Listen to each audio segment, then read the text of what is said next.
Millennial Gaze. Hey, what's good, everybody? It's Girl Made Money. Happy getting off the Thanksgiving. It's a homie Katie over here. In Pennsylvania, we used to call this the first day of hunting season because we still have off school. Oh, okay. So you get. I think they changed the rules now to hunting starts on Saturday, but do you get like a longer Thanksgiving break? It's only from last Wednesday to today. Oh, okay. Hey, what's up, Dalios? No, that makes sense. Like ours started like last Friday and just went around. You know what I mean? So that's cool. That's cool. All right. Well, we got a few things to talk about. I hope everybody's rested and is warm. It's cold as shit in both places here on the East and the West Coast. So, and windy. Yeah, it's very frigid here. Today I got my tea, which is a little different, but I don't know. I just was feeling chilly, and we're here to just cover a few things that happened over the break. Annabelle, I'm really annoyed that you opened the door right at the beginning of the show, but anyway, I feel like it's more than a few things at this point. Yeah, a lot when it just made me feel like covering this show. I guess I want to start off with this. Like, it's like we can't have shit. We can't have nothing good. Like, it's always like some bullshit on a day to day. It doesn't matter, especially working and learning how to work in this kind of environment, doing this type of work. You kind of have to stay on it. And so even though I wasn't really like actively reporting or anything or like, hey, Deanna. Hey, what's up, Deanna? It just like, it's always kind of in the back of my head just so I don't miss anything. And it's just like, damn, bro, we cannot have a regular schmegler just one day off. Why can't people just go home and be alone? You know what I mean? If you're like having a miserable day on Thanksgiving, because I understand it's not a very happy holiday for some people for various reasons, but that doesn't mean you got to go make everybody else shit miserable, especially when everything is pretty much just miserable all the time. And so that's what just kind of where I've come to. It just seems like I think we are becoming desensitized and normalizing this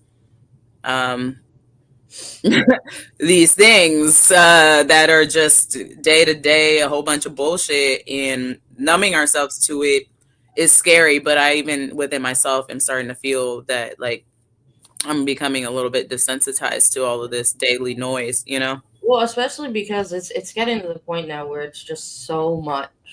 And it's like, it's not even like some of the smaller things anymore that's happening in multiples every day, right? And so that itself is just exhausting. And I even tried like on Thanksgiving Day to be like, I'm not gonna say anything, just gonna try to enjoy the day and spend time with my family. But then stuff just got brought up and I was like, nope, can't stay silent. And good. Yeah. You want to share anything about your Thanksgiving before we get started? Well, the only thing that kind of surprised me but didn't was we were having a conversation with my cousin, and my aunt and my uncle were there, and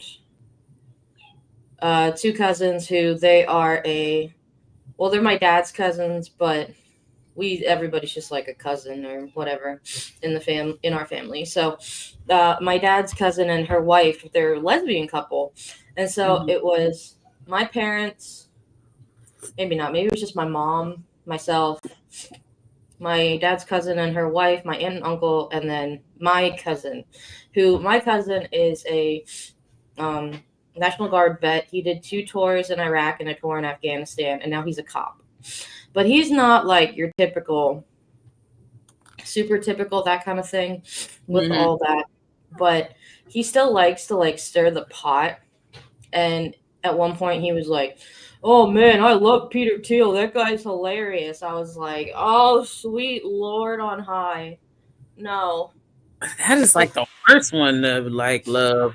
Oof. And he was like, but his reasoning was about like he loves that he's giving like talks about the Antichrist or whatever. And I'm like, dude, you do know he's creating spyware to literally spy on everybody and track everybody's movements. And he's responsible for people like JD Vance. Oh, I didn't know that. Yeah, so shut your mouth. Yeah. Yeah. Um it's exhausting. That was the only thing though, but That's good. That's good. Yeah, you know what? We kind of took it easy. Hey Jazzy. Yeah, we took it easy. We had some food. You know, my neighbor across the street had the leg lamp lighting, and then also what else did we do? We had a whole bunch of stuff go on. Yes, Just Jazzy, I agree. Peter Thiel is the Antichrist. yeah. Um and just very small kind of. We got a whole bunch of food cooked up, family stuff, working on a puzzle, hanging out here. I didn't really want to do much of anything. Right, Annabelle? You and your puzzles, dude. Yeah. She her and Niall, my boyfriend, got to hang out, and she was very happy. Her boyfriend, I'm sorry, excuse me, your boyfriend got to hang out. Ugh, crazy. One time, Deanna says, one time in elementary school, I told off my grandma at Thanksgiving because she made a racist joke, and my mom had to pull me aside and tell me to chill out. I can see your mom doing that, Deanna. Also, did I meet your grandma at your wedding? Because I think I did. But anyway. Okay, so y'all homies. Anyway, so you know, we were in each other's weddings. Oh, nice. That's sweet. Annabelle, you want to be in somebody's wedding? Here, well then go ahead and move out the way and I'll make sure that happens. Let me just close the door. Why don't you just get us started with our first segment? Okay. Like, comment, share, and subscribe. That's what I thought. All right, let's get into. And we're just gonna go ahead and get into it. Our millennial minutes. Woohoo! Let me put up this. What you looking at? So for all you millennials out there, you gotta love some Hey Arnold. Because I know I do. Oh no, what did I do? My technology today is damn episodes that Hey Arnold has ever given us, and I'm here to break it down for you. It starts with Arnold watching what they're calling the Mayflower christening, which when I saw what this was, I said, oh, this about to be some bullshit immediately. Anything with Christopher Columbus, bullshit. But this is essentially a tradition that they do in Hey Arnold City where they break a glass of wine, and this is the beginning of Thanksgiving. Then the next day, Arnold goes to school, and they're doing a reenactment of the Pilgrims meeting the Native Americans for the first time. We know that's a damn lie, but I let him have it because it's a cartoon. So backstage, it's clear that Arnold is not excited about Thanksgiving at all. So his friend is like, bro, you don't like food, you don't like family, why you don't like Thanksgiving? He like, my grandma got dementia and she cannot remember that it's not Thanksgiving. We always playing 4th of July and grilling hot dogs on Thanksgiving because of my grandma. And everybody was just like, oh. But Arnold brushes it off. He goes on stage and he reenacts what they are calling the perfect American Thanksgiving dinner. And one of his co-stars is Helga. Oh, God. Helga also shares that she has 3 main reasons that she hates Thanksgiving as well. 1, her insensitive ass father only watches football and does not pay attention to the family the whole day. 2, her goody two-shoes ass sister will come in the house with 16 bags of groceries and will make Helga do all the hardest work and then will take credit for making the whole meal. And 3, the only reason her sister got to get all them groceries because her drunk ass mama can't put the smoothies down and ends up burning all the regular food. So they got to go out and make some more. It's Thanksgiving morning and Arnold walks downstairs and sure enough, he sees his grandmama downstairs like a cast member of Hamilton. The rest of the boarding house just kind of accepts their fate. And they like, girl, we gonna go upstairs on this roof in this 20-degree weather and do what we need to do because our ass crazy and I don't want to hear him out. But Arnold has had it up to here because he is now being forced to dress like Benjamin Franklin or what kind of looks like Stevie Wonder if he was white without locks. Jesus. He was given that. And Arnold is like, I'm getting the fuck out of here. Meanwhile, in Helga's house, her sister is taking all the credit for the meal that she knows Helga sat down and helped her make. And that's why later on in the season, she get lied, cheated on, and left at the altar with her bitch ass. Anyway, they asked Helga to say what she thankful for, and Helga's like, I ain't thankful for none of you all. And nothing about this place makes me want to be thank or full. So Big Bob Beaver, bad built ass, gonna tell her to go upstairs. And Helga like, fine. But Helga decides to leave the house, and lo and behold, who she run into but Arnold. So they end up going to the same period that did the Mayflower christening, and they end up seeing one of the boats crash. So they like, you know what? Maybe we just need to go on to Mr. Simmons' house, because that play that he had let us know that maybe his Thanksgiving is actually fun. So they hop on the subway and take their narrow asses down to Mr. Simmons' house. And as they peek into the window, this is what they see in the dining room. But when they enter, this is what meets them. Baby, this is when it get interesting. Mr. Simmons introduced this woman as his mom. He introduces this man as Uncle Chuck, this woman as Joy, and this man as his friend, Peter. And it becomes very clear that Peter is Mr. Simmons' man, and his mama is not having it. And baby, Peter is not having it, right back with her ass, and I had to stand. At one point, his mama gonna suggest that Mr. Simmons take Joy to the ballet. And because Mr. Simmons is kind, he like, oh, I like the ballet. Peter said, I think the fuck not, you trick ass bitch. Friends, if you ever get hit with this eyebrow, the answer is no. I'm here to tell you that right now. The answer is no, and don't fucking ask me no more. So at this point, Helga leaning over to Arnold like, bruh, this shit crazy. Even his family ghetto as hell. When is we gonna get in and his family ghetto, bitch? And then Arnold realizes that these names are the same names of the characters that were in the school play, but just vastly different, vastly. So at one point, all hell just breaks loose. Uncle Chuck over there eating the whole turkey. Joy is just sobbing for no damn reason. And Mr. Simmons' mama and his boyfriend is going to fuck at it. And Mr. Simmons can't do nothing about it. At one point, Joy chokes on something. And Mrs. Simmons got to save her ass. And I caught this weird, really weird clip in between the frames. And Arnold and them go in the kitchen. They like, shit, maybe our families ain't too bad. We should take our ass home. Mrs. Simmons coming there and he is having it. And Arnold and them are like, look, our families is messed up. Your family messed up. Welcome to America. And somehow Mr. Simmons convinces them to go back home. And when Helga arrives, her mom is on the phone with Maxine Waters, and her daddy is about to go outside and get the Hummer and go find his daughter because they think that this girl's missing. And her narcissistic ass sister has even created a missing poster for this child. Award-winning Olga protect his sister. This bitch, I would have to read her another day. And once Helga explains why she left, she says, you know what, you right. We're going to sit down. We're going to put your little art piece in the center and we're going to have a good Thanksgiving. But when Arnold gets back home, it looked like America lost the war. And his petty ass grandpa with this very interestingly drawn chin is sitting there cloaked up. But it turns out it was a joke and it was a surprise party. And they have all decided that they will have Thanksgiving dinner and stop being weird as hell. But not before his grandma busts off the pyrotechnics. And that, my friends, is why Hey Arnold is one of my favorite shows. Let me know which episode y'all want me to break down next. This is one of the messiest damn episodes that Hey Arnold. I want to watch every breakdown that she does of Hey Arnold episodes. They're so good. That was glorious. Yeah, they're so good. There's a few different ones she does, and other shows as well. I would love to see her talk about Helga Pataki and her obsession with Arnold. Oh, and, dude. His freaky ass shrines, her freaky ass shrines. I rewatched through Hey Arnold maybe like, I don't know, maybe 2 years ago. Not that long ago. I was just able to kind of sit back and watch through every episode. And I thoroughly enjoyed it. I highly recommend. It's a good time. I ship Helga and Arnold like so much. I'm like, oh my God, I can't wait for them to get together. Anyway, who we got next? Carolyn Levitt's nasty ass dinner. KKK line Levitt. Oh boy. Yep. Yeah, I want to. We're going to be going through Caroline Levitt's botched Thanksgiving dinner because I saw this against my will on her Instagram story. Someone sent it to me and they said, Mercedes, what do you notice? I went through it. I saw who posted it and I said, oh my gosh, what happened? This is Caroline Levitt's bird. She whipped this up and she threw it in the oven. And I want you to tell me what you notice about it. That is still. Yeah, that's right. Close. Normally, when we cook turkeys, we use something called seasoning, right? Like fresh herbs and dry herbs and butter, and we shove it underneath the skin, and we do the same thing to the outside of it to make sure it's really flavorful and juicy.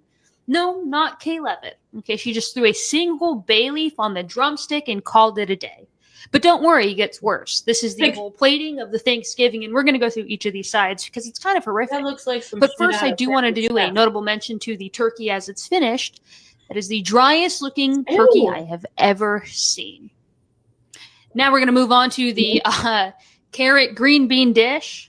I don't know if you're starting to spot the trend here. Lazy? Don't worry. Let me show you the mashed potatoes. It might solidify the trend for you. What? You can count the flecks of pepper in those mashed potatoes, Levitt. What is going on? Now we're going to move on to the macaroni. there's like nothing on it. I don't know. It's kind of poetic. An unseasoned dry Thanksgiving for an unseasoned dry person. My name is Mercedes Chandler. Give me a follow. Are you on my face again? Thank you. Goodbye. We're going to be going through macaroni no cheese, bro. Like, okay, that was like the blandest Thanksgiving I've ever seen in my life. Them green beans look and carrots look like they were just. It also like, just looked. No, I do think that her personality has a little more spice because she's always just like, oh my God, these people are lying all the time, and the president is so transparent. But, her face can barely move anymore due to all the lip fillers. Dude, no, but look at the still shot if you could still pull it up. Like right at the very beginning. I don't know if you can before you press play. But anyway, there's a picture. You don't even got to do it. Don't even worry about it, Katie. But like her whole lip. It's like, yeah, look at that shit, bro. She has no top lip. All the lies done burnt her shit clean off, bro. She's got no lip. That's why she can't have no spice, because her shit she can't taste none. She can't even wrap her lips around her food. That's crazy. That's the first thing I noticed about that whole clip. No wonder her husband is so old. He won't be disappointed. Yeah, I'm sure he's fine with that. Well, he's like, dude, I know. She's not even 30. Damn, she ain't even hit 30 yet? No. Oh, damn. Girl, you're not even a millennial? Oh, that's fucked up. And you already done burnt off your lips? Oh, shit, bro. I saw the one day too, like it was like take your kid to work day, and she was like sitting at a computer like holding, it looked like she was breastfeeding her son, and her son looked to be 2 or 3. It's like, girl, he should be eating food by now. I mean, I never breastfed, I just formula fed, but like if a kid is old enough to stand up at your titty when you're sitting down, you don't need to breastfeed no more. Yeah, that's actually really weird. Yeah, I don't like that image. Let's move on. So this is the Macy's Day Parade, and I love it. And I absolutely love that. So let's enjoy what it should really be about.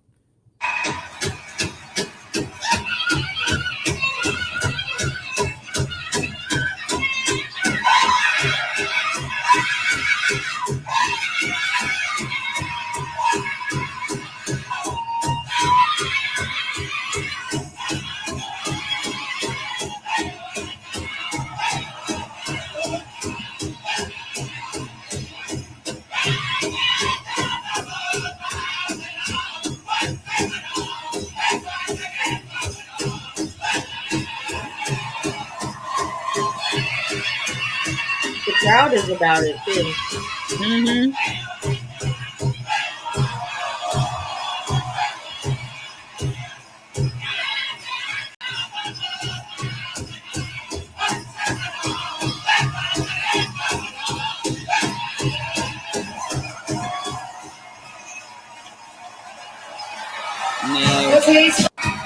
Yeah, the crowd is about it.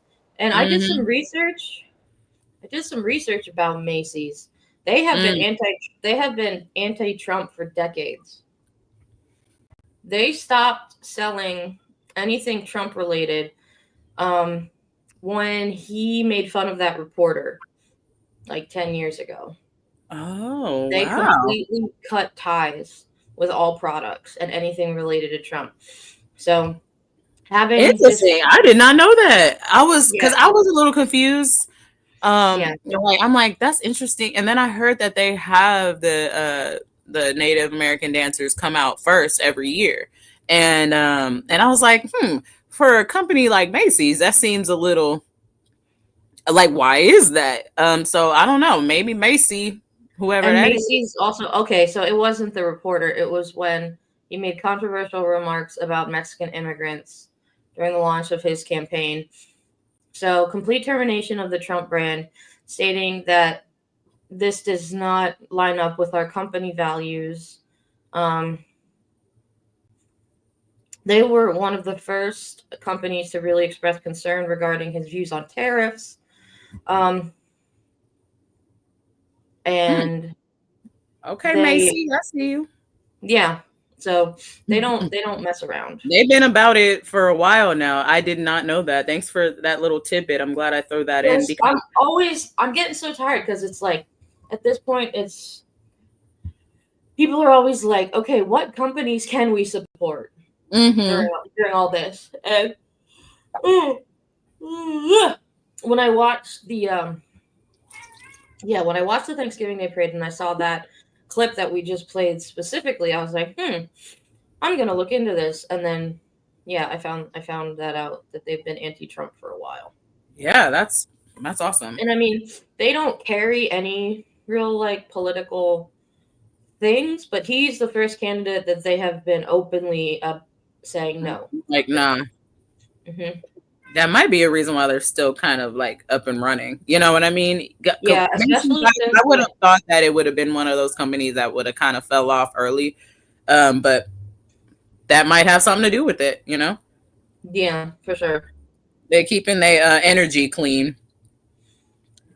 All right. So anyway, that is our first little Millennial Minute segment. I hope y'all enjoyed some fun stuff before we get into, you know, the nasty territory and all that stuff. So not so thankful Thanksgiving is our next segment. So just be sure to like, comment, share, and subscribe. Share and invite friends to come watch. I hope you guys are staying warm. It's cold as fuck out here. Not really enjoying it. But before we get into it, not so thankful Thanksgiving, we got some updates on the boycott from Black Friday all the way till today, which it's still going. And it's still Cyber Monday.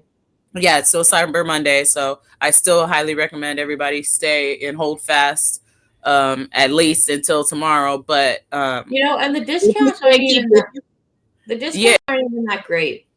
Actually, we're gonna learn something new about that. But Annabelle, I swear to God. All right, let's get into this. Yeah, go ahead and play.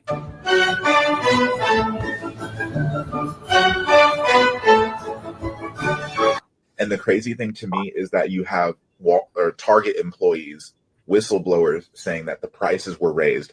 We've been known that they're doing this, but this year they've been blowing the whistle, you know, because of the boycott, that Target is raising the prices and then doing the deals to bring the prices back down to the original fucking price.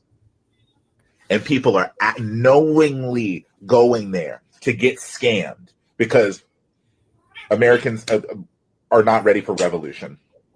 Capitalism will always win out, apparently. So fucking annoying. It's so fucking annoying. They'll sit there and complain about the state of the world, the fact that we don't have healthcare and whatnot, and they will continue to support the fucking system. The reason our politicians don't take us seriously and don't do fucking shit is because it doesn't matter. They will be angry for a second, do a quick No Kings protest, and go right back to work on fucking Monday. Right. Sitting there in the fucking cold to go into fucking Target knowing that there is an ongoing boycott.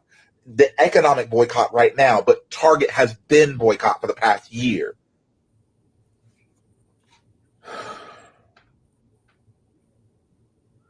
And I get so riled up about these things, and then I feel bad that I get riled up about it. But honestly, I'm allowed to be angry because how hard is it to die to yourself a little bit? How hard is it to do the right thing and find something else to do so that way you can do the right thing instead of spending money on these corporations that literally do not give a flying fuck about us? I'm going to continue to do the work that needs to be done on my end, but I have no hope for the American populace. I have no hope for white people because they'll sit there and argue you down, make excuses for what they do. Instead of addressing their complicity within the system, they got to put the onus on you. No, you got to be nicer and talk to me nicer. Otherwise, you're going to make me racist. Jesus Christ. Be racist then. I don't want to be around you. And that's the thing, too. When you tell them that you don't want to deal with them anymore, you don't want to have any contact with them or have them in your space, that's when they get really, really upset because they think they are owed your space. Colonization. No. Did y'all hear about what happened with this Target thing? So there's a whole bunch of people that still decided to take their dumbasses out there, right? Wait in the cold in front of Target because they had a swag bag, right? And it actually, the tote bag was dope. So I'm hoping that one of those motherfuckers just turn up somewhere and I could just, snatch up on that shit. Cause it was like a nice, shiny, very big bag. I could use one of those. But anywho, neither here nor there. And there was like some Uno cards, some lip gloss, like some like beverage packages you could put in there. Like a sample size and some a sample size of like nerd candy clusters, gummy candy clusters, which are fire, but a little bag like this big, and like one other thing, some dry conditioner or shampoo or some shit, right? And it was like a little pile, no coupons, nothing, and in a bag like bigger than this screen, and it was just like a little tiny pile at the bottom. And people waited in line for hours for that shit. It's all over TikTok. It's all over Instagram. It's all over everywhere. If you want to go down that rabbit hole, it's kind of hilarious how mad people were. So if you kind of want a little schadenfreude, there's some for you. Yeah, let's keep it rolling. I remember the days of Black Friday shopping, like years ago, when like my mom and I would get up at like 5 a.m. because the mall was like 45 minutes away, and we would go shopping, and it would be these sales of like t-shirts for $5, and like all the clothing was $5, and everything was under like literally $10. And now like we'd be done by 7:30 in the morning, go for breakfast and go home. Yeah. Now it's like you barely get a carton of milk for $5. Yeah, and people are just crazy. Like, why? Like, y'all didn't hear? And Temu clothes suck. I bought leggings off of Temu, and they do not fit, and they're awful. I don't. And they take like a million years to even get to you. Mm-hmm. But my thing is, it's like, did y'all not hear about the boycott? Did y'all not hear about in the entire year that Target has been losing money and shit? That there might be something. Theirs have gone down like crazy. Yeah, so like I don't understand. That's not even. I can kind of get, like Home Depot, because that didn't get like boycotted until later, like officially. But Target has been on the list since he got into office all year. Like Black people literally were like, we ain't going to Target at all ever, right? And Lowe's, yeah. And then all these people are going here all flabbergasted, like, oh, what's wrong with Target? What happened? Oh my, and it's like, bro, it's been a whole year that we've been on this, talking about this, like updating you on what's going on with them and everything. And it's just like, I hate stupid people. I really, really want this to stop, because we are just dealing with the stupidest of people at this point, and it's driving me fucking crazy. All right, let's keep going. You're not wrong. Yeah. I mean, you're really not wrong. So if you can't read the caption on the video, it says, she missed her flight because of protesters. Sure, that was it. This is the same dude.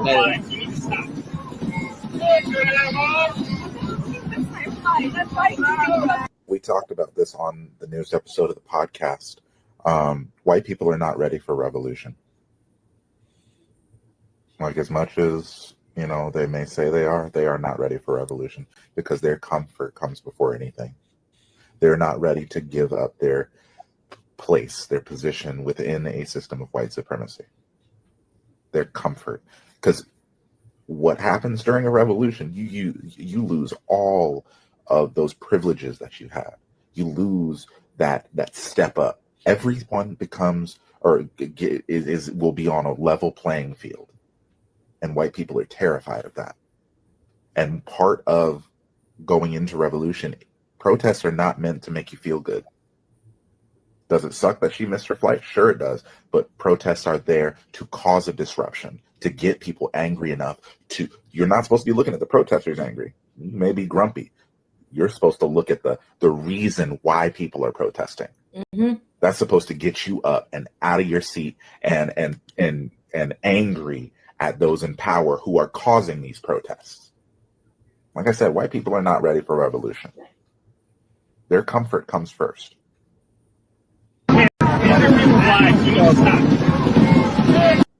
The reason why, yeah, go ahead and go ahead and you first. I do agree with Jazzy's comment. She says, if we had a countrywide blackout for even a day, people would lose their minds. And it's true.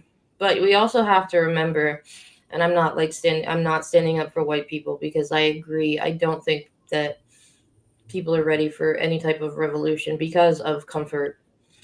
Mm-hmm. But so, as Jazzy said, the government especially has designed this country to be so that people can't even afford to do a blackout for a day. And that's the fucked up part about it. Mm-hmm. No matter what you do, there's always going to be still people who buy stuff, or there's always going to be people who care more about convenience than about other people and have no empathy.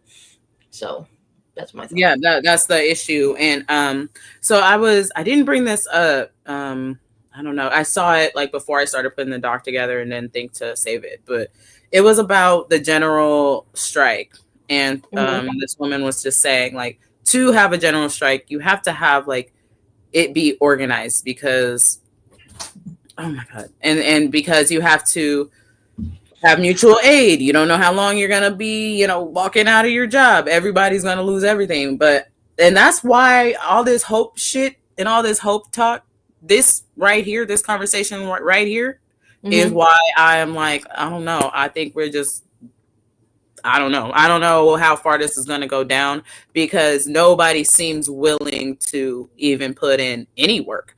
I mean, at all, or really do like what needs to be done. But I'm going to guarantee you this, just because you can't. And the thing is, with a general strike, it's cutting off the system that you're enslaved to, literally. So that idea that you just brought up, Katie, as much sense as it makes, but it doesn't make any sense at all, because we're feeding into the system that's oppressing us.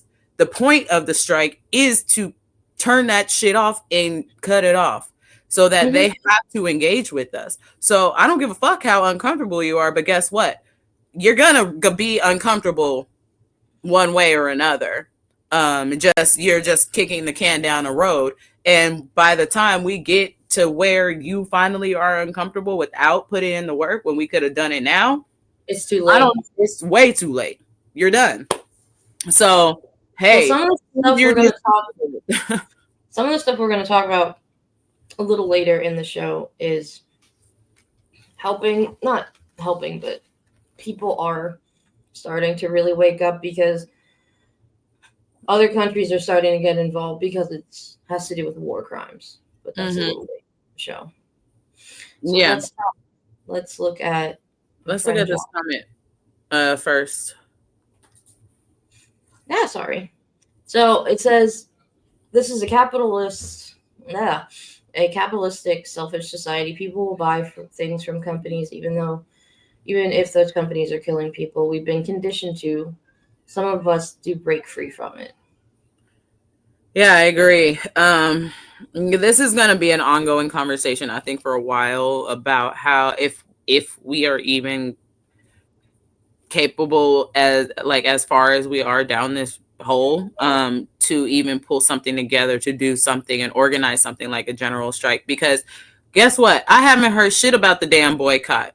You guys, I mean, I haven't heard no results. I know it's still Cyber Monday, so maybe we're waiting. But I mean, I haven't really heard like any sort of impact. If there is any, they've kept it pretty quiet. which could be a part of their strategy. But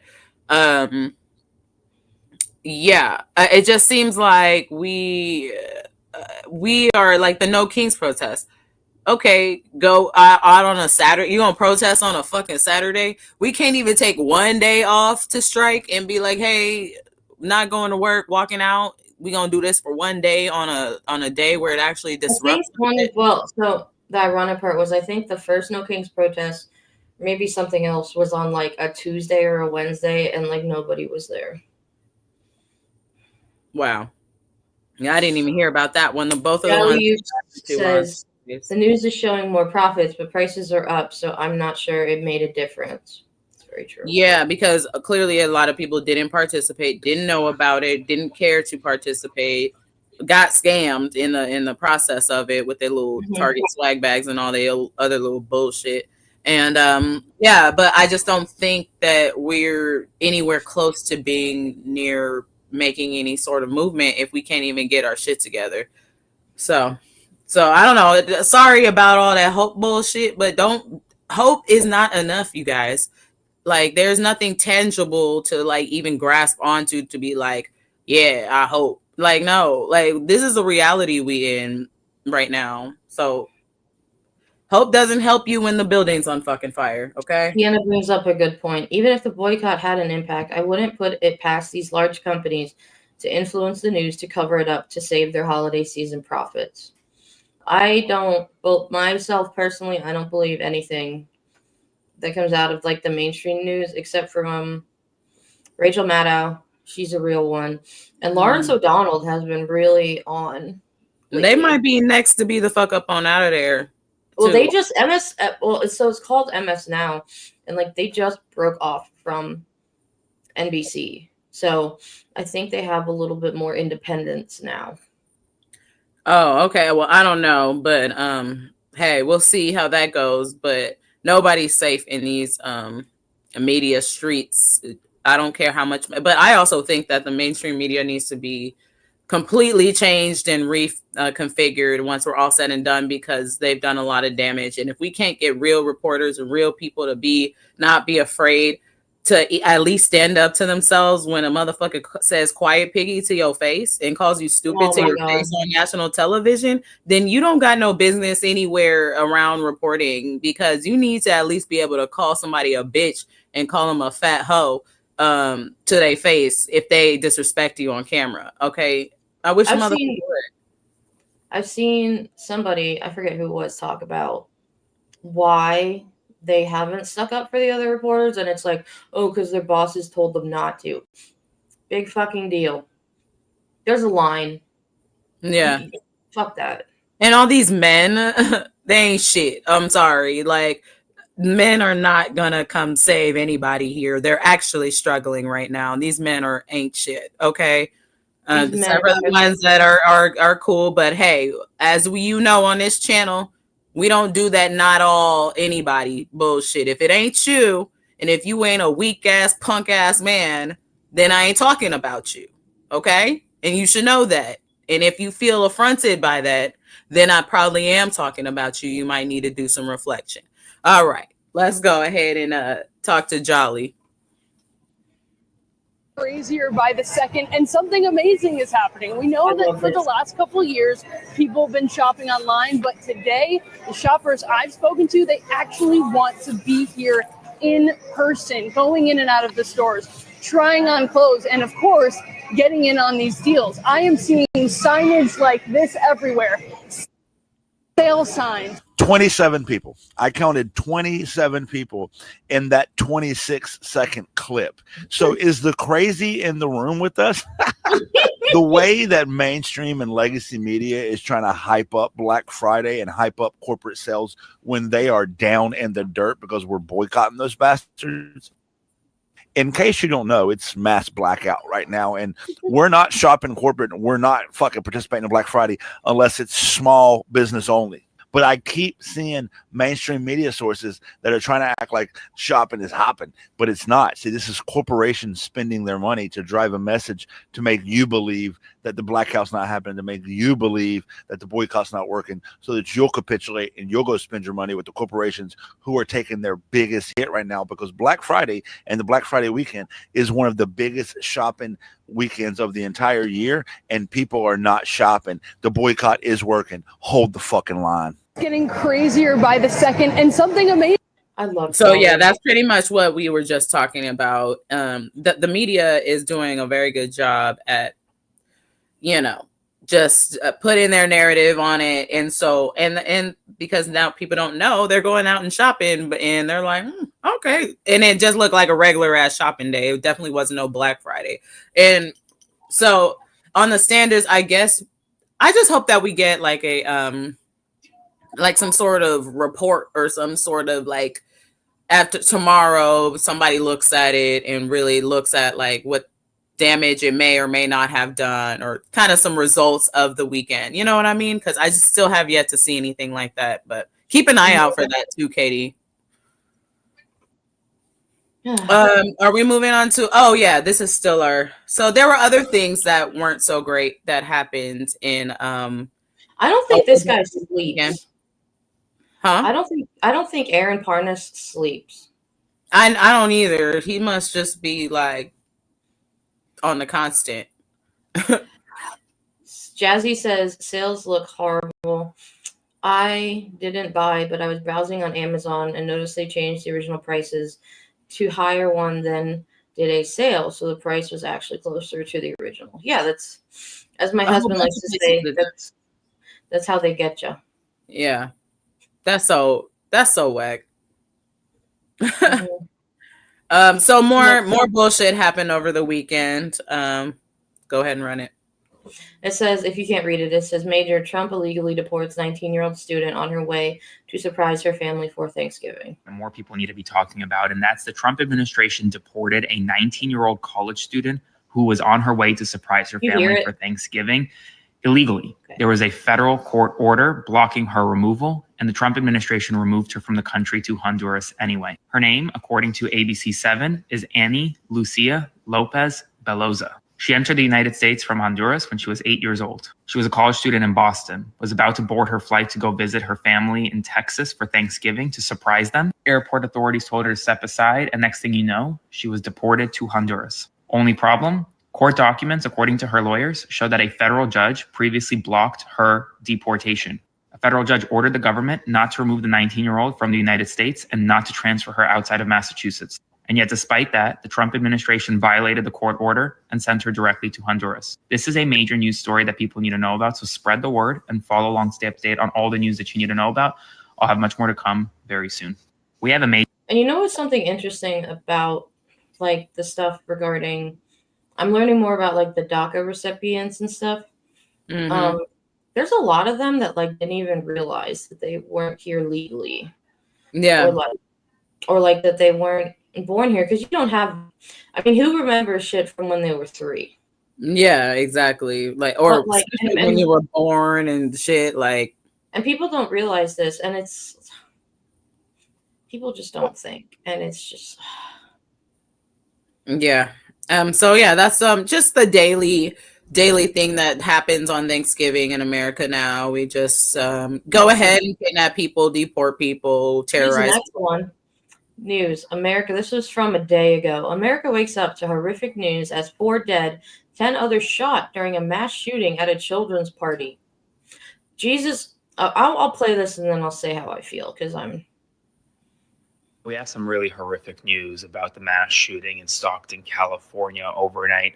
4 people have been confirmed dead. 10 others have been confirmed injured. 14 people were struck by a bullet during a children's birthday party at a banquet hall right near an ice cream shop in Stockton, California, near the Dairy Queen. According to local officials, the 4 people who were killed, some of which were children, juveniles to adults. That's 14 people shot in one night at a children's birthday party. 4 people have lost their lives, and it's possibly that number is going to rise. 10 others were shot. A number of them are currently in the hospital. We don't know what their condition is. Once again, we're waking up on a Sunday morning and we're seeing devastation in our communities. It's incredibly important that we do not normalize this situation. We cannot normalize mass shootings in America. I'll provide you more updates as we learn more, so follow along. Go ahead, Katie. When is it going to stop?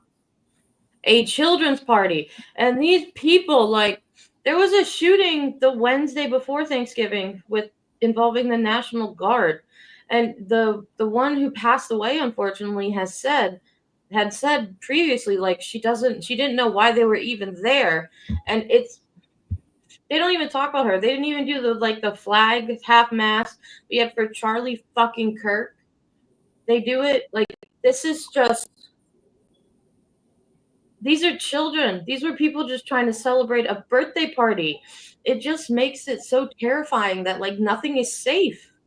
And it makes me just want to hold my kid as tight as possible and just do everything to protect her. Like, this is insane. Why do we need these fucking guns? Why do we need access to them? And it's not even that, like, people go out and find them. People, like, 3D print them and do, like, all this shit. What the fuck? You know, the countries that outlie or, like, where guns are illegal, they have maybe double digits of mass shootings in a year. Maybe double digits. So it's not the people, the bad guys with guns. It is guns. And I don't care. I've never shot a gun. I've never owned a gun. I will never touch a gun in real life. Video games, that's a different story. But that's video games. Video games in real life are two totally different things. This is not a fucking video game, and you can't put in a cheat code to be revived. This is fucking children. These are real people every day dying from bullshit like this. And it is getting normalized. And it never, ever should be. Look at all of these school shootings. Look at just all of these, like, families who have lost people due to gun violence at unexpected places like malls, schools, churches, mosques, temples. Like, what the fuck? And we're just, that's what did that one bitch do with Megyn Kelly? Pretty much just did that. Like, I just think as a whole, this whole weekend was a whole bunch of bullshit. I think people need to miss me with their bullshit. Like, oh, we're so thankful. You're so thankful. Bitch, you ain't thankful for shit. I don't want to hear it. Just go stuff your face and go buy your goddamn swag bag and shut the fuck up. Because we cannot have a fucking one day of what we supposed to be thankful on without some bullshit. And all these people like are so complicit and just let this shit happen. Nobody is held accountable. Nobody's even doing anything about it. Nobody gives a fuck. So fuck your thanks. Fuck all that shit. Fuck your nice holiday, because you don't care if you don't care. Somebody literally just went and just shot up a fucking birthday party full of children. Why don't you take if you got beef? Because I heard it was some whole a gang shit. Okay, why don't these grown adults go and shoot themselves in the face like the old days? Like, take 3 steps and then turn around, boom, and then just shoot yourselves in the face and end it there. Okay, leave the children the fuck out of it. But I'm just getting sick of everybody acting like they give a fuck when they don't. We don't give a fuck. So stop saying you're so fucking thankful and you're so fucking sad and heartbroken, because you're not. Like, because we are literally watching this shit over and over and over again, and nobody's doing a fucking thing. So until I see some actual care and change into stopping this shit, don't come over here talking to make money, because I'm gonna shut it down. So Lizzie brought up, do you guys follow Brett Cross? I do not. No, I don't know who that is. Never heard of him. Feel free to give us some info in the chat about but Jazzy also brings up a good point. Like, little kids training in the event a scary person with a gun would hurt them. It's so strange. And I do completely agree. with what you're saying, May. And these are also the same people who are like, oh, I'm so thankful for blah, blah. These are also the people who are like, I don't care about kids in Gaza being dead. They're not my kids. It's not my family. But I do think that there is two things can be true at the same time in some cases. So like for me, I always do, no matter what is going on, I do reflect on Thanksgiving. And there are still, and yes, there is a lot of fucked up shit, but there is still some things like in my life that I reflect upon that I am thankful for. Like for me, I'm thankful for meeting you and our friendship that we've made over these past months. I'm thankful for my husband. I'm thankful for my daughter. I'm thankful for like where I am in my career with music and stuff. So I can still feel that. I feel like I can still feel those things, but I can still be angry. Absolutely. But I also think that people that genuinely feel thankful for the things that they have don't need a single day. They're thankful every day. They're thankful, or something will pop out on a random day that, might not even be a very good day. You know what I mean? I find myself. I totally get that. I think for me, just with how crazy shit has been, that when stuff gets so busy and so crazy, Thanksgiving is a good time for me to like stop and be like, wait.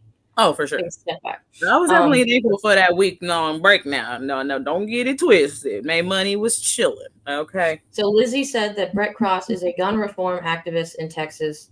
His son died in the Uvalde shooting. Which is horrific. The fact that and that's where people are always like, oh, the thing that stops a bad guy with a gun is a good guy with a gun. Really? Because there was over a dozen good guys just standing out there. Yeah. Letting children die. Too scared to go in and all sorts of shit. Yeah. So that one was tough. That one was. Yeah, so I thought y'all was a gun. I thought the gun just gave you the superpowers. We'll get your ass up there and get to saving lives and stuff. Y'all was standing out there outside with the guns. So I just miss me with all this bullshit, man. I'm so fucking sick of it. Ugh. Are we done with this segment? Don't forget the pearl clutching. Okay, we've got, I think, 2 more. Okay. Oh, I think we got some good stuff coming. 2 more. All right. Okay. Oh, no, fuck that one. Okay. I was supposed to change it out, but whatever. What about this one? No, isn't that the same one? No. Oh, okay. Fuck that one. Just do, I think it's The Goose is Loose. Okay. Give me a second. Yeah. Yep. Okay. This is another thing that we mentioned that happened on Thanksgiving with the National Guard member. This is actually my friend Gustavo. We grew up together, and I saw this on his Instagram, and I was thinking about this, and so anyway, he really speaks real on that incident that happened out in DC with the National Guard. When are all the officers of the military and the police force going to realize that they're just pawns? Y'all are just pawns, bro, in a bigger game. Y'all keep defending the king. Y'all keep defending the system that ain't working. Y'all see what's going on. Y'all keep defending it. Like, come on now. Do you want to be next? That's the question. Do you want to be next? That's one thing you got to think about. You feel me? Do you want to be next? Because what they got you doing out there, you're just a sitting duck. You're just a sitting duck defending Donald Duck and Scrooge McDuck. Now watch out, because the goose is loose. And y'all are just ducks, and I'm the goose. Because there is no law. You feel me? Government officials are just doing what they want. Right?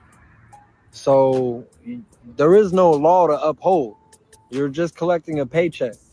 Let's keep it a buck. I mean, I love y'all. You are people too. But you don't have to frame this in your head as, oh, I'm upholding the law. No, you're not. You're collecting a paycheck, bro. All y'all, okay? I mean, it's love. You are a human being, but you're collecting a paycheck. You're not upholding the law. I'm just wondering, Jazzy brings up a good point. Not to sound like a conspiracy theorist, but there was something genuinely weird with that shooting. With anything that's been happening recently, including like Charlie Kirk and all the way back to the shooting in Butler, Pennsylvania, things have not sat right. Yeah. Even the election, all that. Yeah. There's stuff that is just not sitting right at all with all of this, and it's very frustrating, especially when people are like, you can't regrow an ear, you're not a starfish. So there's just a lot. No, that cartilage don't do that. But one thing I want to touch in on what Gustavo was saying was that, first of all, because after that shooting happened, they were talking about they wanted to send 500 more National Guards out there. Like, first of all, they shouldn't have been there in the first place. There was no need for them to be there. So that person died needlessly. Secondly, bitch, if I was a National Guard, I'm like, no, hell no, to the fuck to the no. I'm not going out there just to be sitting out there and getting shot at. Bitch, you go out there and sit your ass out there. Because I'm not going to go in National Guard and sit outside and guard, the lawn or whatever and get shot at. Fuck that. No, I quit. Yeah, something that's always been fishy is how fast they came up with these theories on what happened. There's no way that a proper investigation was held. It was just people like fucking Patel and Hegseth and shit trying to get their TV ratings. Yeah, I don't know what the fuck is going on with that. I just feel terrible for the woman that died, the man that is hurt, and none of those National Guard members should have been there at all. They should have been home with their families, chilling, or whatever, minding their own business, because there's no need for them to be there in the fucking first place. And they really tried to go ahead and send out more. I can't stand. And that was after a judge said it was unlawful for them to be there in the first place. Yeah. So that actually leads us into our next segment here. So please be sure to comment and share and subscribe. We love y'all being here. We got a nice little crew up in the house tonight too. So thanks so much for being here on our live chat and engaging with us. We really do enjoy it. It makes it so much more fun for us. But yeah, we gotta talk about a little somebody. Pete Hegseth is a fucking douche. All right. Yep, let's go. The turkey trot when they suddenly get a threatening call. Peter Thiel must be released from their jail, or Pete Hegseth and the Department of War will be sent in. We then get a dramatic entrance from the Secretary of War. Hey, what's up, guys? It's Pete Hegseth, the Department of War! He demands that Peter Thiel gets released from jail, and Yates still thinks that Thiel is Totoro, which is stupidly funny. Yates refuses to release him, and Hegseth threatens him while Instagram live streaming, of course. So I'll give you a quick rundown on Pete Hegseth. We already know he's the Secretary of War, but what is his background like? At heart, he's always been a politician, studying at Princeton University, where he started work on a conservative newspaper. He became an infantry officer in the National Guard, then deployed to Iraq and Afghanistan. After his service, he went back into politics and did some work on Fox News, and eventually he became a Trump sycophant. So now that he has power, he spends his time making Instagram edits like he's Chris Kyle or something. He had no notable achievements while he was deployed, but he definitely sees himself as some sort of war hero. Oh yeah, he's also been accused of closeted drinking. This isn't just a single rumor either. Multiple former colleagues say Hegseth was drunk on repeated occasion, sometimes so much that he had to be carried out of events.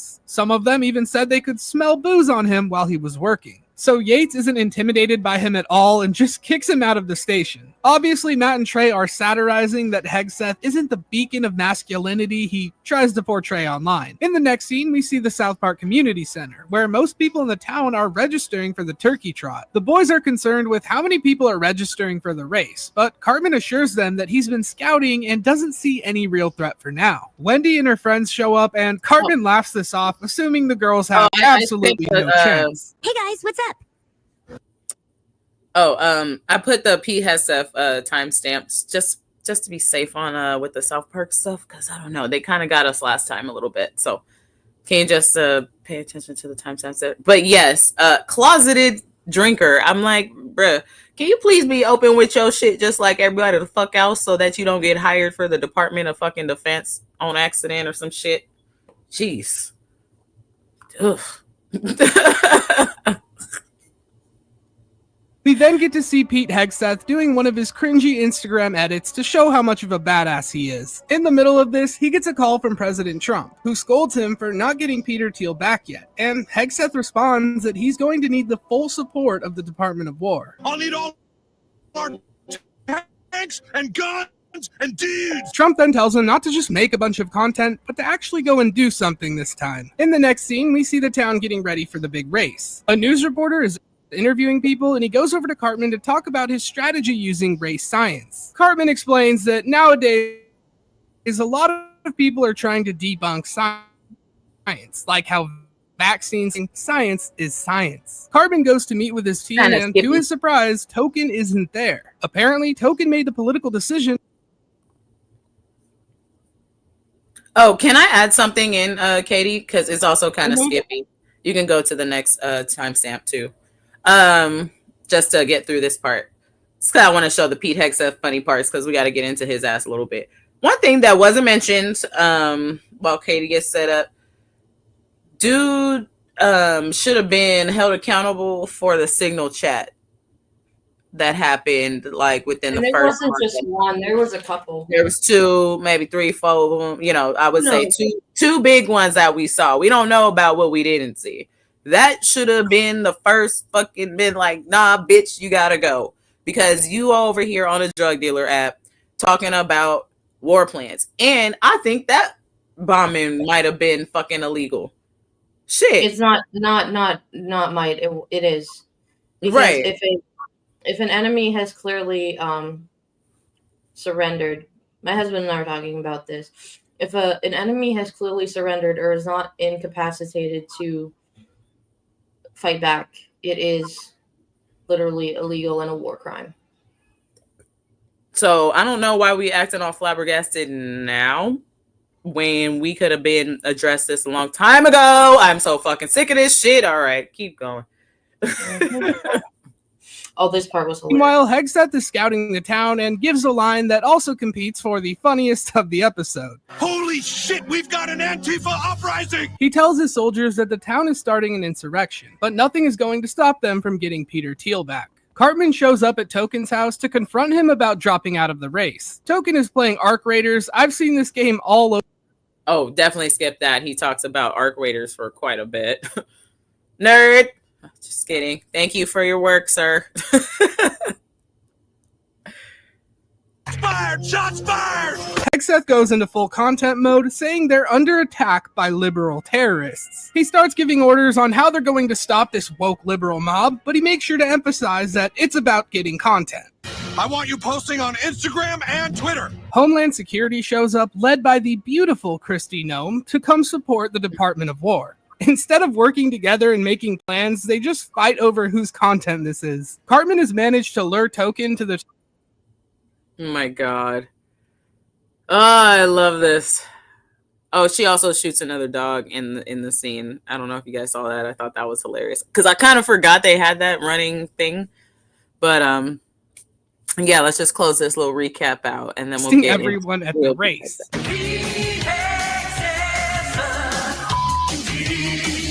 The best cover of Danger Zone I've ever heard, and also the only one. But this song's going to be stuck in my head for at least a few weeks. Yates then confronts him, and Hegseth puts up his tough guy act. Throughout this entire episode, Yates and Mitch look at him as a complete joke, making the most incompetent police officers ever just assert dominance over him throughout this episode was a power move by Matt and Trey. Token eventually finds Cartman. Okay, so if you haven't seen the other plot lines in the story, we're not going to go too much into them. But... Did you see how he fucking went after Mark Kelly and was like, oh, I saw all those medals on his uniform and it doesn't mean anything. He's not a real real veteran or whatever. This is coming from Pete Hegseth, who literally was taken off of duty, like to go overseas because he has Christian nationalist tattoos. He Like, is so embarrassing. That's why they tried to make that order a little while ago. Fucking douche. That shit was stuck in my head for like 2 days after I watched that first episode. I watched that episode in my parents' house, and my dad's like, "Why do I know that song?" I'm like, "Oh." But yeah, so that was just a little fun before we really get into this guy. But I really wanted to really stick in how stupid this man is and how unqualified and like incapable he was to even have this job. And the fact that we even have to talk about him is insane to me. I didn't know who he was until he got this job. You know what I mean? I had no idea, and I didn't care to know who the fuck he was. He could have easily done whatever the fuck he was doing, being a closeted drunkard on Fox News, and that would have been fine with me. But no, he wanted to be the Department of Defense and changing names and insulting real generals and sending drug dealer app text about with war plans all over it, and just the worst type of things that imaginable at someone of with holding the security of this country in our hands. Like we are sitting ducks. Like we are in real dangerous water. We have been since that Yemen thing, since the Signal Gate thing happened, because people are like, we can't send our information out to these fucking idiots in America. Like we can't send intelligence to them. They just gonna send it out on the damn, leave it in the bathroom and shit. Yep. Leave it by the toilet. Yeah. I like that. All right, let's get into our next. And here is Aaron Parnas again. Thank you. We have major news right now. A large group of former military lawyers have concluded that Pete Hegseth and anyone under him who took part in the illegal strikes in the Southern Caribbean have likely committed war crimes, murder, or both. War crimes, if we are technically in an international armed conflict with these cartels. If we're not, then lawfully it's murder under federal law and under military law. And Pete Hegseth and anyone who executed the orders that were, quote, patently illegal could face criminal charges. A new statement issued by Just Security has a group of former JAG officers who created a group following Pete Hegseth's firing of multiple JAG officers earlier this year, have concluded that Hegseth's orders violate international law, violate American law, and that anyone should and could be prosecuted for murder, war crimes, or even both. Spread the word. Follow along, stay up to date on all the news that you need to know about. More to come very soon, so stay tuned for more. Thanks, Aaron. You've been holding up the show, buddy. You don't fuck with military lawyers, dude. No. What does JAG stand for? Do you know? I haven't been lazy. Let me look it up. What does JAG stand for? Yeah, Katie on it. Judge Advocate General. The legal branch of a country's armed forces. Okay, that's helpful. JAG is literally military lawyers. Okay, yeah, cool. So Thank you. If there's people in the military that you don't want to fuck with, it's them. Oh, for sure. All right, so on this next one, we're gonna run this one a little bit longer because we get some really. I actually ran into this today. Ended up kind of changing out the whole doc, making it easier on Katie, because I thought that this interview with Don Lemon, with the man in this interview was really, really good. So let's go ahead and tap into this one, you guys.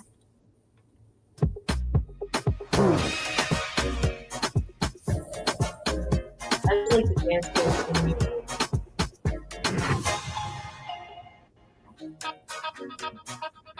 I want to begin with an interview that really stopped me in my tracks, because it's not every day that you hear a retired commanding general of the United States Army speak the way that General Mark Hertling spoke. It was a fascinating interview. And when a man like that chooses his words carefully, when he slows down, when he takes a moment, takes the time, and he lifts his eyebrows, you know, just a little. If you watch him, he's a very moderated guy all the time, but he was particularly moderated on this interview when he says that what happened, he believes, in September on those boats in Venezuela and in the waters there, that it was illegal, that it was immoral, that it is dangerous. You see the weight of his career behind him and a career behind it. And you see a man who has commanded soldiers in life and death situations. He even talks, you know, in this interview about some of the situations that he's been in. A man who has taught the law of armed conflict, and a man who understands not just what war is, but what war requires. Here's General Hertling. Not a lawyer, but I will tell you that if a senior official urged someone else, a military person, to conduct such a strike, then we are morally bound to ask additional questions that any democracy should be asking. Were these unlawful orders? It appears they were. Were they issued or were they implied? We don't know that. That's part of an investigation. Did the service member feel pressured to act unlawfully? We don't know that either. Were there the attempts to suppress the supporting? Was additional guidance provided? These aren't political questions, Joe. These are constitutional ones, legal ones, and moral injury ones. And you hear something there, and he said it appears that there were legal. Go ahead and pause there. He said something in there that this country is not I used like to how hearing he on says, national television. Can you pause it? Oh, sorry. I couldn't tell if you could hear me or not. Yeah, sorry. No, it's all good. He says moral injury. And that's something that I never really thought about, but I felt before I really it was articulated in that way to me. Like, people are accidentally doing immoral shit. And once you cross that line and murder somebody, that's something you can come back from. You can't come back from that shit. And that's really damaging to people.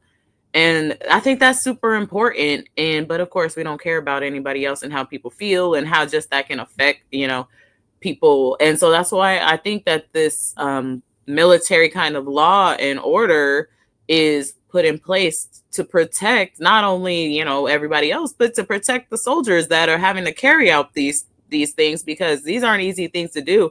And to accidentally do something out of like somebody else's evil heart, is really fucked up. And I never thought about it that way. And so I just really hope people think about that a little bit differently. You know what I mean? Something that my cousin brought up at Thanksgiving was actually a really good point, because we did get onto the conversation about, well, what is and what isn't an unlawful order. Mm-hmm. And he had said that, people of his, I don't remember what his rank was in the military, but he said that those especially that are on the ground fighting, they don't have like if they're getting like shot at or stuff is happening, like it's not their place to think like, hey, is this an unlawful order? Like, hey, follow whatever your sergeant, or I don't know military terms, like whoever's above you is telling you. So it is their place to say this is or isn't unlawful, because it's not just putting, it's putting so many lives at risk. Yeah, it is. And yeah, you could get hurt, your people could get hurt, and so you have to have that trust that your leader isn't going to just like bark some order at you in the middle of some shit, and you know what I mean? So that trust, even just starting from the top, is so important. And they don't have that. They don't have that security that these people are going to just tell them to do some old bullshit. And Jazzy brings up a good point. Fear of retaliation too. Yeah, well, either way, you're getting retaliation. Just because it doesn't happen immediately doesn't mean that your ass isn't going to jail for some illegal shit, for murder. Okay, I'm just letting you know that right now. I need for people to stop thinking about the shit that's happening right in front of them and thinking about the long-term effects of shit. If we keep going down this fucking road, like, okay, you got retaliated against now, but you didn't do illegal shit. But down the line, when this is all said and done, and you did some illegal shit, war crime, criminal type shit, you're really gonna get it retaliated against. So that argument is bullshit to me. Don't be fucking stupid. I know that's a hard ass nowadays. Wait a minute. Hear a general say out loud that the Secretary of Defense, when he says it appears, issued an unlawful order. Listen to it. Soldiers or anyone who is asked to pull a trigger in this kind of situation not only does it illegally based on what they've been taught, but that also creates, and the reason we have these rules is to avoid moral injury for those individuals. Okay, Jazzy. So let me tell you why that matters. And it matters a lot. He's speaking the truth here. He and Senator Mark Kelly, I believe, are speaking the truth, are the clearest voices in this moment that speak from just a sense of knowing, having been there. General Hertling is not a partisan pundit. He's not a blowtorch on social media. As I said, he's a very moderated man. He's a grown-up. He's an adult. He's one of the most respected voices on military ethics in America. And when he was asked about the Washington Post reporting that Pete Hegseth ordered the U.S. force to kill everybody on a civilian vessel, including survivors clinging to wreckage, he didn't hesitate. He said, if you want to say the quiet part out loud, he just said it out loud, that it was an illegal order. And it looks like it was. He said that every service member is trained to refuse illegal orders. Listen. The reason we have these rules is to avoid moral injury for those individuals. And doing any of this, along with some of the other things that we have watched happen, the Secretary of Defense disparaging legal oversight, sidelining JAG officers, eliminating the press to report on such actions, or treat accountability for such actions as the enemy. They do more than risk unlawful actions. They weaken the moral foundation that makes our military so great. And that's what's happening right now. In this interview, he also hearkened back to all of those senior military officials and generals and such being summoned to Washington, to the Pentagon, and then being told that they, had to change what they were doing because I guess the Hegseth rule, the Trump rule, they want them to behave a certain way, which may be unconstitutional, which would possibly go against the military code of justice.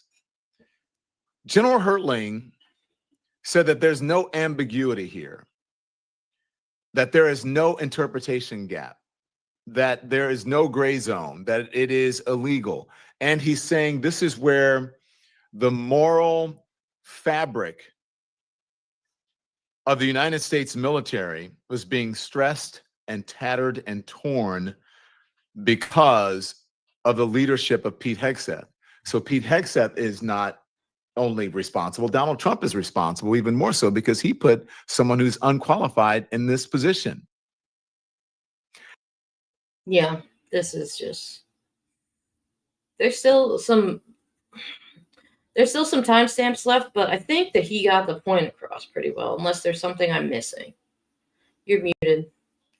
There's one more where the Hertling speaks, I think. Okay.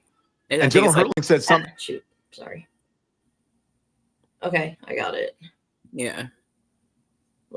That abandons abiding by these kinds of laws, Geneva Conventions, law of land warfare, they cease to be American.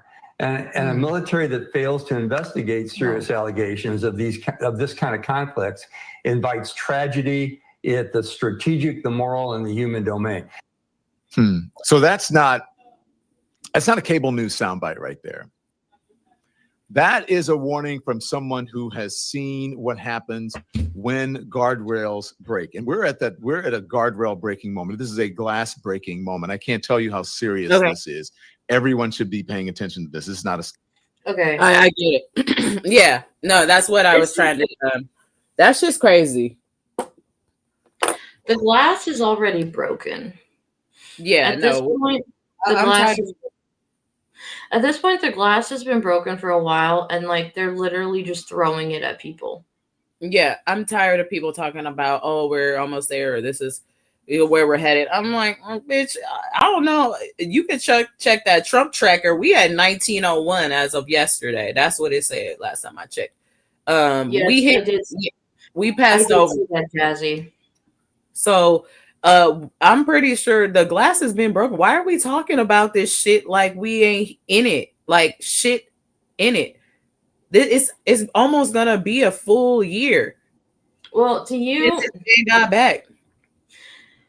You ever notice when you're like, oh, excuse me.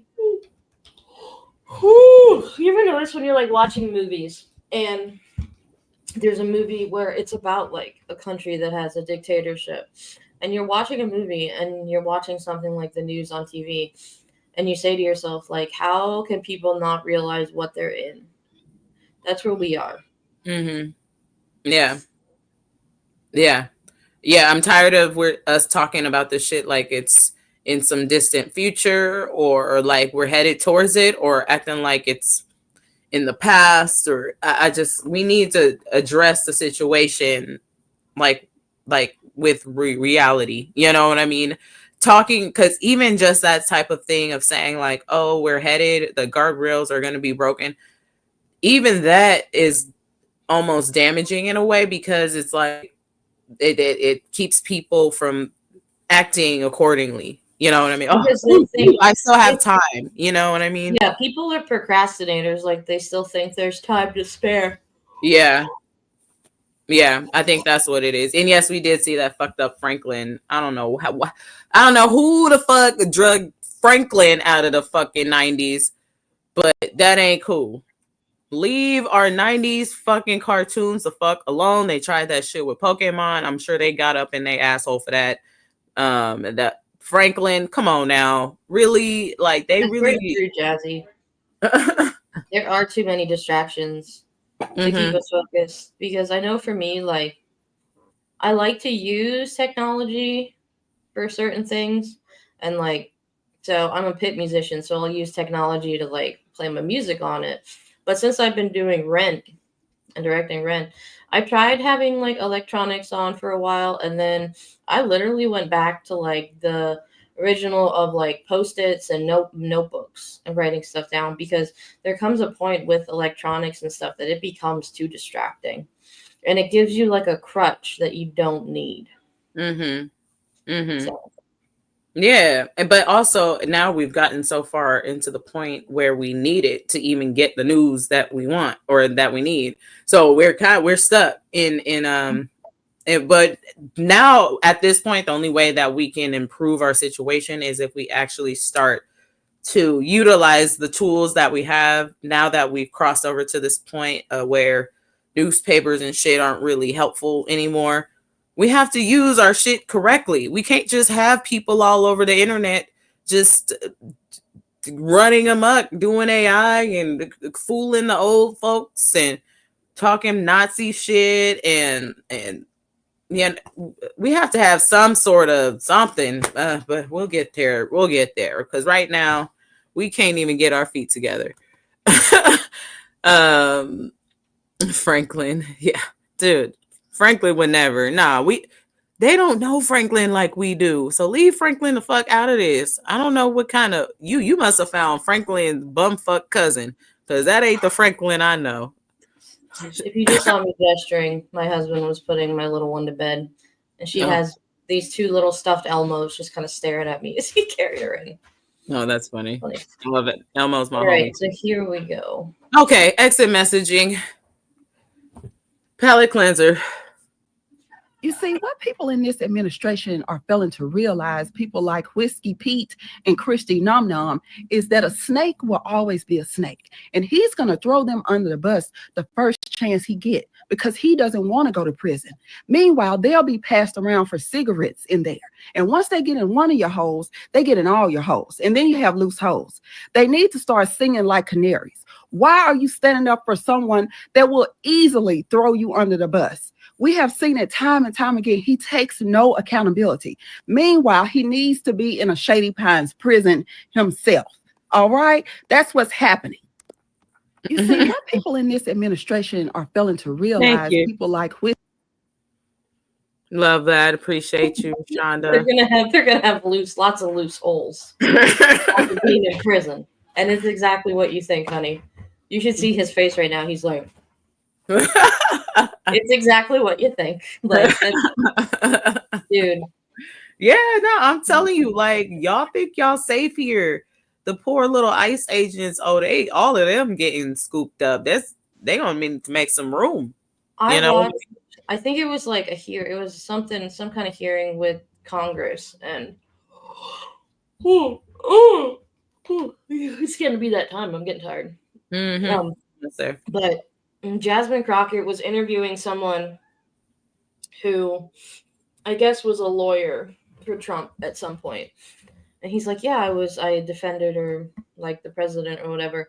And she looked at him and went, oh, and you still have your bar card? Because like most of the people who were lawyers for him get disbarred. Like, oh, damn. Like Rudy Giuliani and shit like that. All of them. Yeah.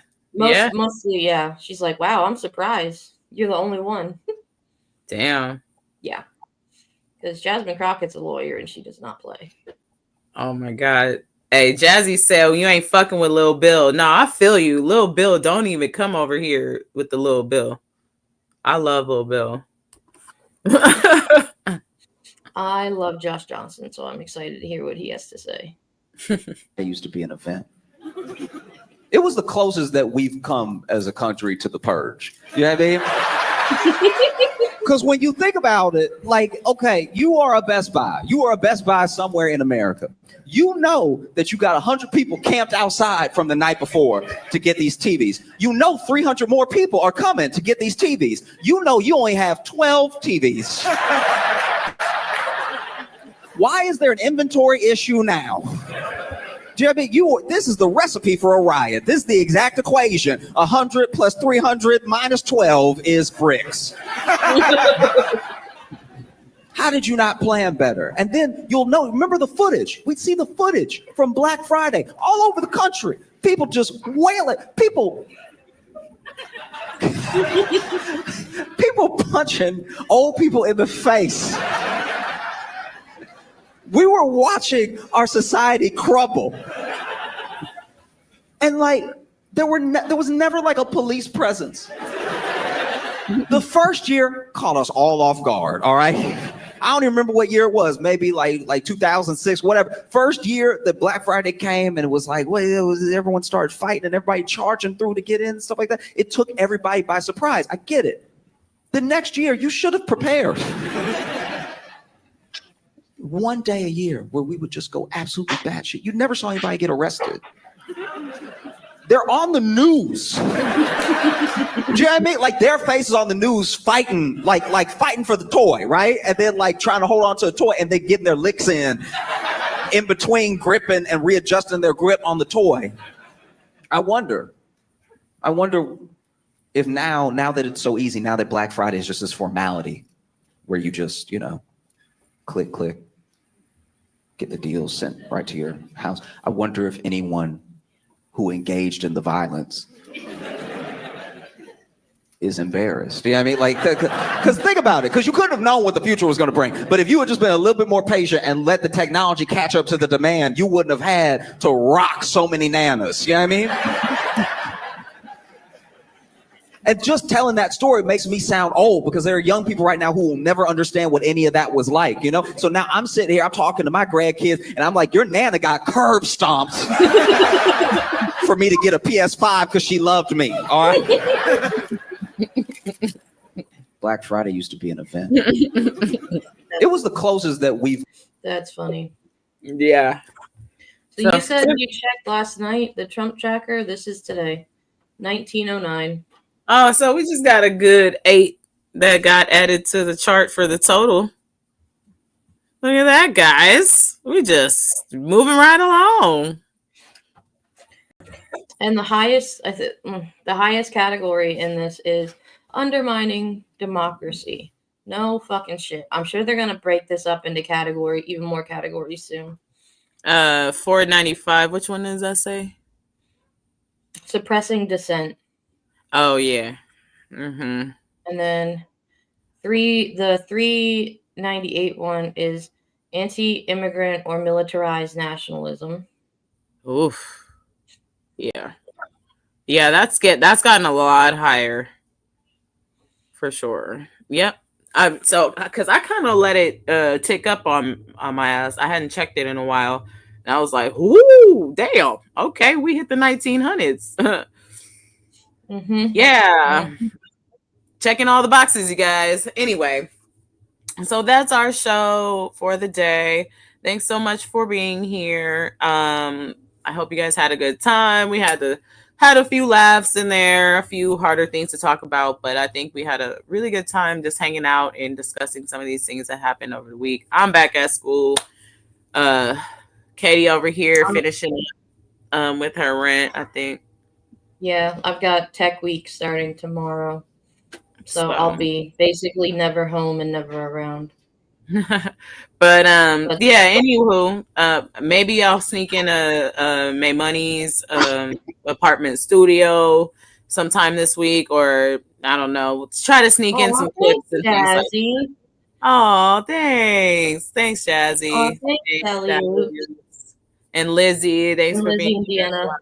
Deanna, thanks so much, y'all. It's always nice to have engagement in the chat, and I like to see y'all chatting with each other too. That's always just makes me feel good, like we have a good community going. So anyway, keep an eye out on our Instagram. Keep an eye out on like anything. We got a few pop-ups maybe coming up this week. Keeping an eye on the news. Check us out on the Don Lemon Show. I'm pretty sure we'll be on there sometime this week because we were off last week, so they got to make it up to us. Y'all know where to catch us. Anywho, keep it gangsta out there. We'll see y'all next time.